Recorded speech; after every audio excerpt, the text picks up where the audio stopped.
My name is Trevor Cairns, and I'm the head of operation and maintenance globally for USP&E.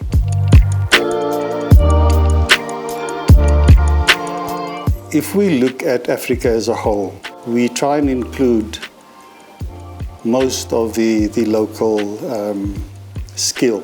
For example, at two of our mines, it was my personal objective and mission to empower the local engineers. We now have a maintenance manager that is a local.